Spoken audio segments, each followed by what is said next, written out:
자동이체 30만 원이 빠졌습니다. 뭐야? 누가 뺐어? 금액보다 마음이 먼저 무너졌습니다. 지금 확인합니다. 휴대폰 화면이 제 얼굴을 푸르게 비춥니다. 손끝이 떨려 화면을 2번이나 잘못 눌렀습니다. 문자 알림창이 밀려 올라오고 그 사이에 굵은 글씨가 눈에 박혔습니다. 자동이체 30만 원. 제 심장은 한 박자 늦게 반응했습니다. 금액보다 먼저 누가 했느냐가 머리를 쳤습니다.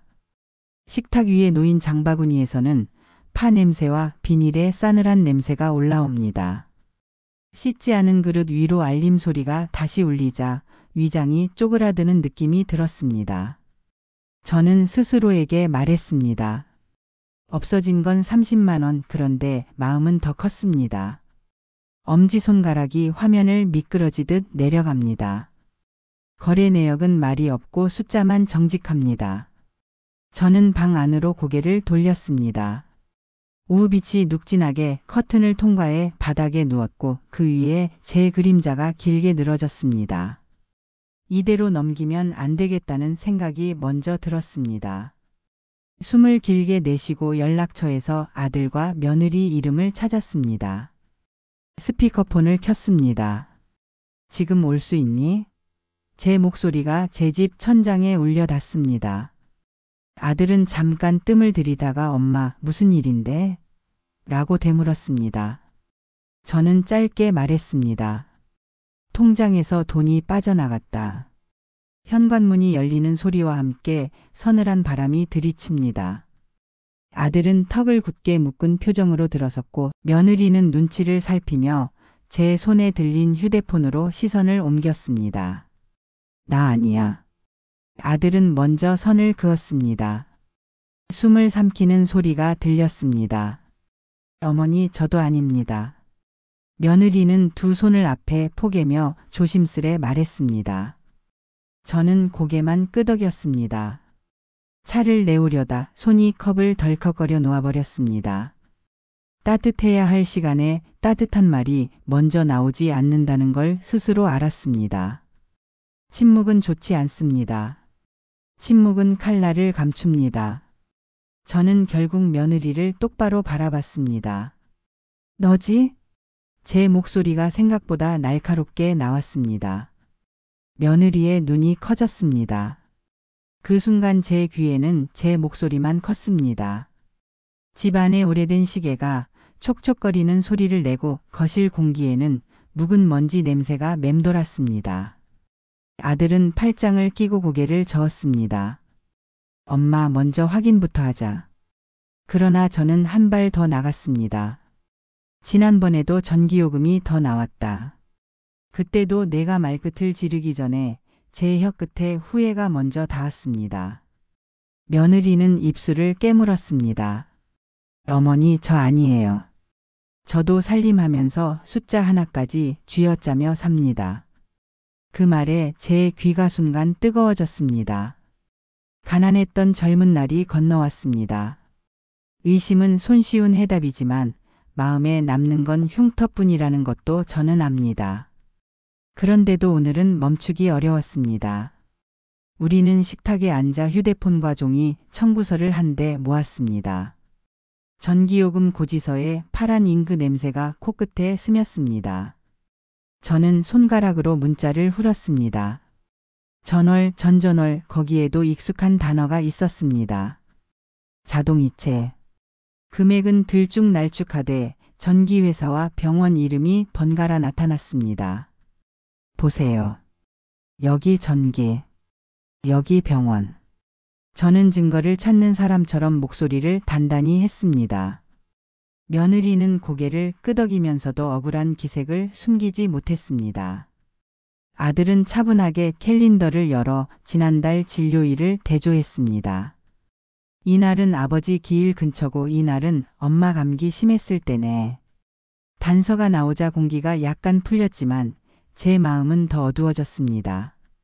기억 속 어딘가에서 오래된 문 하나가 뻑뻑한 소리를 내며 열리는 느낌이 들었습니다. 열리면 바람이 들고 바람은 사람을 흔듭니다. 아들이 조심스레 말을 이었습니다. 엄마 예전에 아버지 입원했을 때 자동이체 걸어놨던 거 기억 안 나? 그의 눈빛은 비난이 아니라 확인이었습니다. 저는 그 말을 들으며 손바닥을 문질렀습니다. 피부가 메말라 사각거리는 소리가 났습니다. 그랬나? 제 혀끝에 망설임이 걸렸습니다. 그 시절의 병원 냄새, 소독약과 수프와 플라스틱 컵의 냄새가 한꺼번에 떠올랐습니다. 밤마다 울리는 기계음, 얼른 좋아지자고 혼잣말하던 목소리. 저는 눈을 한번 천천히 감았다 떴습니다. 자동이체를 제가 했었다면 왜 지금까지 기억이 나지 않았을까요? 기억은 자주 가장 힘든 부분을 덮어버립니다. 그때 저는 사실 무엇이든 자동으로 처리되길 바랐습니다.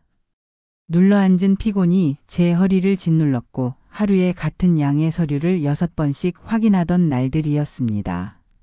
창구 직원은 친절했고 저는 끄덕이며 확인 버튼을 몇 번이고 눌렀습니다. 아버지 병실의 바람은 늘 건조했고 담요의 보풀은 손끝을 간지렸습니다. 저는 제가 한 행동을 명확히 떠올리려 애썼습니다.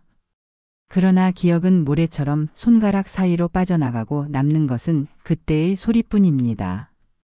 심전계 삐 소리, 간호사 발자국, 늦은 밤 열리는 자동문. 그 한복판에서 저는 종종 눈을 감고 숨을 길게 들이마시며 버텼습니다. 그때의 자동이체가 아직도 제 계좌를 떠나고 있었을까요? 가능하다고 생각하는 순간 제 얼굴이 조금 식었습니다. 하지만 의심은 이미 상처를 냈습니다. 며느리는 말없이 물컵을 밀어주었습니다. 물은 투명했고 제 마음은 여전히 흐렸습니다. 확인해 봅시다. 저는 결심하듯 말하고 은행 앱에 상담을 눌렀습니다. 스피커폰으로 전환하자 거실 공기 속으로 낯선 여성의 밝은 목소리가 흘렀습니다. 고객님, 자동이체 설정 내역 확인 도와드리겠습니다. 등록일이 3년 전이네요. 제 심장이 콕 하고 내려앉았습니다. 저는 자신도 모르게 의자를 밀었습니다. 등록자는 저입니까? 네, 고객님 본인 인증으로 등록되어 있습니다. 전기요금과 병원비가 묶여 있고요. 최근에도 동일한 날짜에 출금되었습니다. 아들은 제 표정을 살폈고 며느리는 고개를 살짝 숙였습니다. 상담원은 친절했습니다. 원하시면 바로 해지 도와드리고 이전 내역서를 메일로 보내드릴 수 있습니다. 네, 부탁합니다. 제 목소리는 작았지만 그 안에는 인정이 들어 있었습니다. 사실을 확인하는 일은 언제나 작고 분명한 소리로 끝납니다. 통화가 끊기는 소리가 선명하게 들렸습니다. 집 안의 시계가 다시 한번 촉촉거렸습니다. 통화가 끝나고 거실은 깊은 우물처럼 조용해졌습니다. 저는 며느리를 바라보았습니다. 그녀의 두 손은 무릎 위에서 서로를 꼭 잡고 있었고 손가락 마디에 희미한 자국이 보였습니다. 그동안 삼킨 말들이 그 자국으로 올라와 있는 듯 했습니다. 미안하다. 저는 마침내 말했습니다. 그 말이 먼저 나왔어야 했습니다. 며느리의 얼굴에 담긴 억울함이 천천히 풀리는 것을 봤습니다. 눈썹이 부드러워지고 입술에 힘이 빠지고 어깨가 조금 내려갔습니다. 어머니, 저도 더 빨리 같이 확인했어야 했어요. 그녀의 목소리는 낮고 따뜻했습니다. 아들은 긴 숨을 내쉬고 의자 등에 등을 기댔습니다. 제 가슴 안에 꽉 차 있던 돌덩이가 조금 작아졌습니다. 숫자는 틀릴 수 없고 기억은 틀릴 수 있습니다. 틀린 것은 숫자가 아니었습니다. 제가 먼저 던진 말이었습니다. 우리는 다시 휴대폰을 펼쳤습니다. 손가락으로 버튼을 눌렀고 작은 확인창이 떴습니다. 자동이체 해지. 확인을 2번. 진동이 가볍게 울리고 화면에 글씨가 바뀌었습니다. 조금 전까지 내 마음을 흔들던 작은 기계들이 이제 제 편이 된 것 같았습니다. 아들은 노트를 꺼냈습니다. 가족 공동 가계부 만들어요. 큰 돈은 메시지로 서로 공유하고 며느리는 고개를 끄덕이며 회색 펜으로 고정지출이라는 글자를 또박또박 적었습니다. 회색 잉크가 종이에 스며드는 속도처럼 우리의 약속도 조용히 종이 안으로 들어갔습니다. 저는 펜을 받아 미안함 먼저라고 적었습니다. 나이가 들수록 제일 먼저 있는 것이 이 말이라는 걸 오늘 다시 배웠습니다. 저는 펜촉을 잠시 멈추고 창밖을 보았습니다. 초저녁 바람이 커튼을 밀어 올리고 부엌에서는 국 끓는 소리가 희미하게 들렸습니다. 제 마음은 천천히 따뜻해졌습니다. 그리고 분명히 말했습니다. 돈보다 미안하단 말을 먼저 했어야 했습니다. 그 말을 하고 나니 제 목 뒤에 얹혀있던 무게가 아주 조금 가벼워졌습니다. 며느리는 눈을 한번 감았다 뜨더니 부엌으로 가서 그릇을 정리했습니다. 그 작은 움직임이 집 안 공기를 바꾸었습니다. 그때 현관 밖에서 금속이 맞부딪히는 소리가 났습니다. 저는 슬리퍼를 끌고 복도로 나갔습니다. 오래된 아파트 복도는 세제를 닮은 물 냄새와 먼지 냄새가 섞여 있었습니다. 우편함을 열자 하얀 봉투가 한 장, 고지서 색깔의 노란 종이가 한 장 보였습니다. 노란 종이에는 굵은 글씨가 있었습니다. 미납. 하얀 봉투는 보내니가 낯설었습니다. 손끝으로 종이를 만지자 사각거리는 소리가 났습니다. 등줄기를 따라 작은 한기가 내려갔습니다. 저는 봉투를 들고 거실로 돌아왔습니다. 아들과 며느리가 제 손을 보았습니다. 이건 뭘까요? 제 목소리는 낮고 또렷했습니다. 오늘 우리는 한 가지를 풀었습니다. 그러나 문 밖에서 또 다른 것이 들어왔습니다. 현관문 틈 사이로 바람이 다녀갔습니다. 커튼이 느리게 흔들렸습니다. 나머지는 다음 시간에 말하겠습니다. 저는 봉투를 천천히 내려놓았습니다.